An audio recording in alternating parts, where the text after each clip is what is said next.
Pharaon est tombé, Goliath est tombé, Hérode est tombé, le hibou est couché. Nos yeux voient, nos cœurs croient, nous savons que tu as déjà fait. Mes yeux, Jésus, mes yeux, grand Adonai d'Israël. Les brandoro subra gandera gelere, les badarama maman compra de kese, libre sobe, ramara de kese, ramara sobe, rikatarade, shabarada, rikadaboro sobe, les tyrans sont tombés. La tyrannie prophète,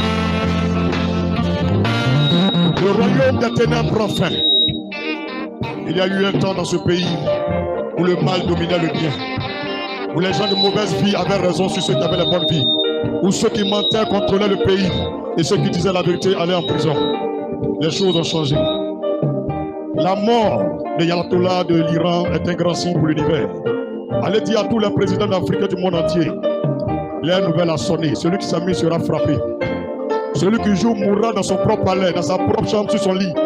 On n'est plus à l'époque où on va laisser le diable chanter à l'oreille des enfants de Dieu. C'est fini. Vous avez désormais la victoire de votre côté. Vous savez, un temps arrive, on prend les chrétiens comme tam-tam des tambours.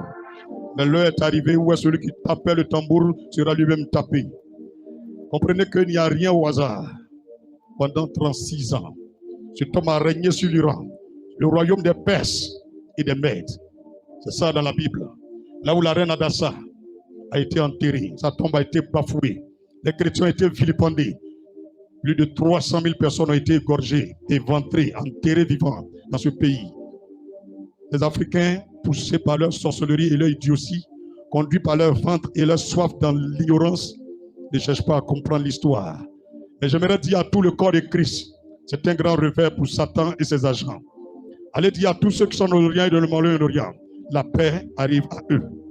L'heure de la liberté sonne pour ces peuples. Célébrez le Seigneur parce que le temps de Dieu est arrivé. Ce n'est pas le fruit du hasard si nous avons pris part à cette veillée. Et allez dire à nos autorités de se tourner vers Jésus, car bientôt ils regagneront le paradis ou l'enfer. Ce n'est pas une histoire pour faire dormir debout. Tous et toutes nous sommes appelés à mourir. Mais après ta mort, où séjourneras-tu? En enfer ou au paradis?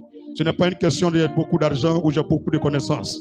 C'est une question de la vie après la mort. J'aimerais t'inviter simplement à te repentir. Si tu es un frère et une sœur chrétienne, sache que peu importe la grandeur et la taille de l'épreuve, le Seigneur a la solution. Et nous sommes dans l'ère de la solution. Nous sommes à l'époque des réponses de Dieu, quand même les choses paraissent lentes. Jésus est au contrôle.